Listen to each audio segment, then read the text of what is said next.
Oi, estamos aqui em mais um Eu e Você, o canal aberto para desmistificar a neurologia.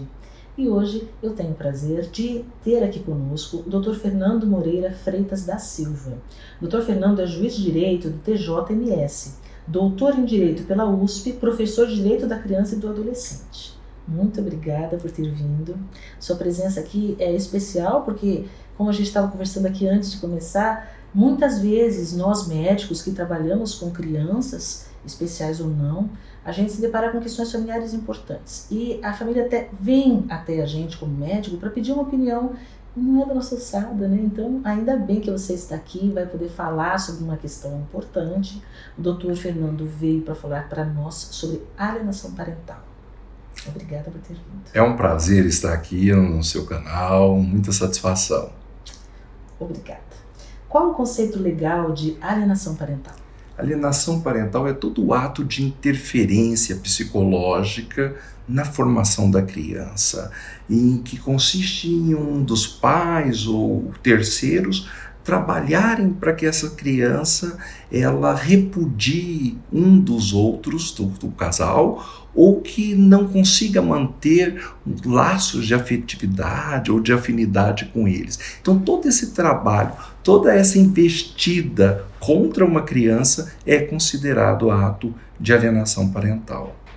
E quais as formas de alienação parental? A lei, a 12.318, que é de 2010, então nós já temos uma lei com mais de 10 anos nessa área, ela traz alguns exemplos apenas, doutora Mariolina, e esses exemplos não impedem que o juiz ou que a sua equipe técnica reconheça outras formas de alienação. Mas, em regra geral, nós temos lá todo ato em que um pai ou uma mãe desqualifique a pessoa do outro cônjuge, do outro companheiro, todas as formas, todas as tentativas de fazer com que essa criança não tenha contato com o pai ou com uma mãe. Então, todas aquelas situações em que o pai vai fazer uma visita e de repente a criança não está. A criança foi passear, foi para um outro compromisso, ou seja, o pai ou a mãe nunca consegue fazer uma visita porque o outro arruma um monte de programas e de atividades justamente naquele momento do encontro. Nós temos também a possibilidade também de alienação parental quando um faz falsas acusações de abusos sexuais contra o outro. Porque isso é um fato muito grave e um pode ficar fazendo esse tipo de incriminação para que o juiz modifique a guarda, impeça uma determinada visita. E também temos outros casos lá, como, por exemplo, a mudança recorrente de endereço. A mãe ou o pai muda de local para que fique mais difícil para o outro realizar a visita. Então, esses são apenas alguns dos exemplos que outros podem também ocorrer. Quais são os trâmites do julgamento de um processo de alienação parental?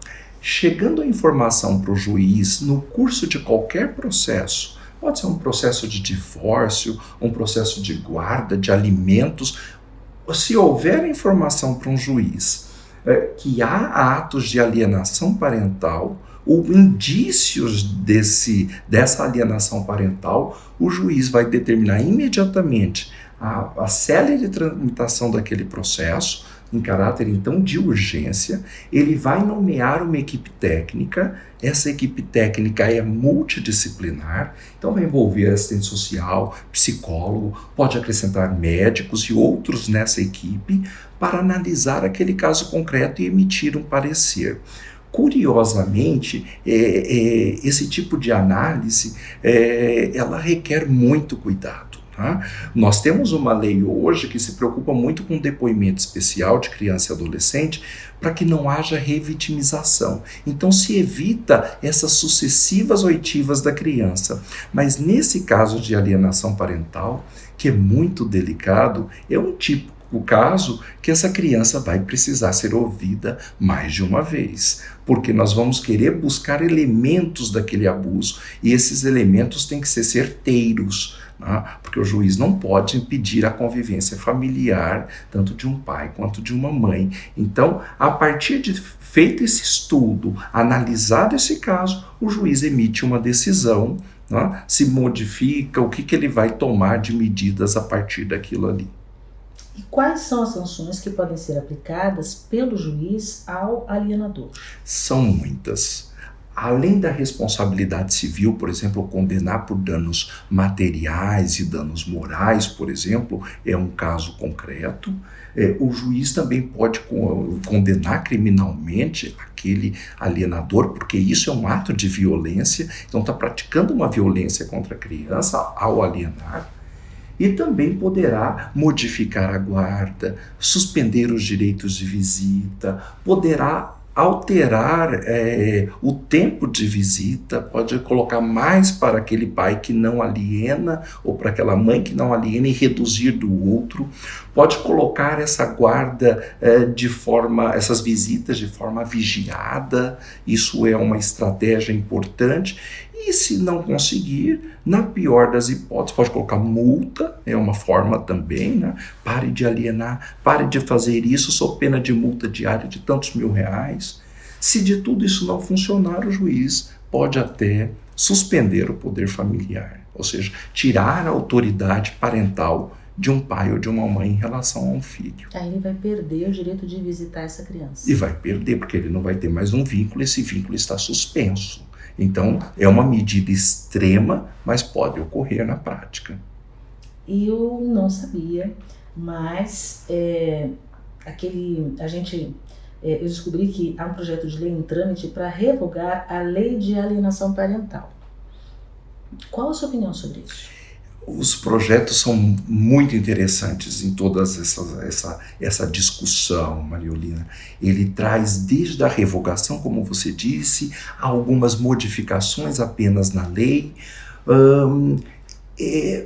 A ideia de acabar com a lei, de revogá-la então totalmente, isso eu sou contra, porque essa lei, o objetivo dela é proteger a criança e o adolescente. É essa a vontade da lei, né?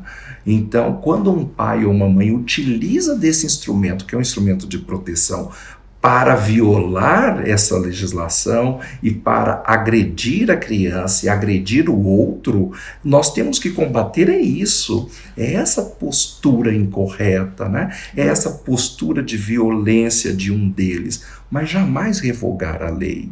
A lei está aí para ser protegida. Então, uma das alegações que principalmente elas são feitas dizendo que a mulher fica sem instrumentos diante dessa lei, de acusar, né, de trazer uma informação sobre um abuso, porque aí ela pode ser intitulada de alienadora. Então ela fica sem instrumentos, como se a lei impedisse ela de agir, porque aí ela iria perder os direitos sobre o filho. Mas veja que nada disso é automático. Nenhum juiz, e isso eu te falo com muita tranquilidade, vai aplicar todas essas medidas em cima de uma mãe porque ela trouxe elementos concretos de uma desconfiança que o filho está sofrendo abuso. Se ela tiver elementos nesse sentido, ela tem que trazer isso ao Poder Judiciário e com certeza ela estará protegida. Ninguém vai retirar a criança dela, os direitos dela, porque ela trouxe uma informação concreta, né? E o que é uma informação concreta? Ela foi dar banho na criança, a criança estava com uma irritação na vagina, isso uma empregada viu, um parente também viu, a criança reclamando de dores, que não quer mais ter contato com o pai, enfim, isso pode ser um elemento, é importante que ela traga, né? Mas nós vamos saber, no caso concreto, diferenciar o que é uma informação desse tipo ou uma sucessão de atos de imputação, de desqualificação, de violência, de abusos, né, contra o outro. Então isso nós vamos analisar no caso concreto. Eu te dou um exemplo que me ocorreu em um processo em que ficou claro para mim o ato de alienação parental. além de todas as acusações que a mãe havia feito contra o pai no decorrer do processo, chegou em um momento em que a criança ela estava com a mãe e a minha equipe técnica foi ouvi-la. Ao ouvi-la, a criança disse o seguinte: de 4 a 5 anos aproximadamente a criança: olha, eu tenho medo de que o juiz mande o conselho tutelar juntamente com a polícia na minha casa e me tire da minha mãe e me entregue para um homem mau. Ou seja, Mariolina, numa descrição toda dessa, para uma criança de 4 a 5 anos, é muito estruturado para uma criança saber de todo o funcionamento do poder judiciário, né? E fazer uma fala desse tipo. Então foi ali que nós tivemos a certeza desse ato de ingerência, somado com tudo aquilo que ocorria no curso do processo, claro, né? Com certeza. Sempre é muito complicado esse diagnóstico, né? Como você falou, multiprofissional. E dentro da neurologia infantil, a gente realmente pega alguns casos de crianças portadoras de necessidades especiais que realmente a mãe vem, geralmente agora está com a mãe. E a mãe vem e fala: olha, quando fica com o pai, ele volta nos finais de semana extremamente agitado, agressivo, irritado, acontece alguma coisa. Então essa mãe vem com uma preocupação real e realmente a gente fica preocupado como médico, né, como mãe. Mas você tem que levar em consideração que uma criança qualquer, inclusive uma criança especial, até pela mudança de casa, vai e vem, mudança de rotina, regras diferentes da casa do pai, regras diferentes da casa da mãe, tudo isso desestrutura, bagunça a cabeça dessa criança, o que justificaria esses sintomas, né? Exatamente. Então, o que eu sempre falo para as mães: olha, vá atrás de ajuda, né, para pesquisar, né, mas sem aquela conotação de ter uma certeza, porque a gente não sabe ainda. Aí entra inclusive na fantasia da criança. Então muitas vezes é uma questão fantasiosa que a mãe acha que é real, e aí com aquele desespero materno a criança começa a acreditar que é real, e aí fica muito difícil fazer o diferencial. Verdade, exatamente. Por isso, cuidado, né? Esse estudo multidisciplinar é fundamental para isso. Com né? certeza. Puxa, adorei nosso papo. Vou convidar você outras vezes. Foi muito bom, eu que agradeço. Bom, obrigada a você.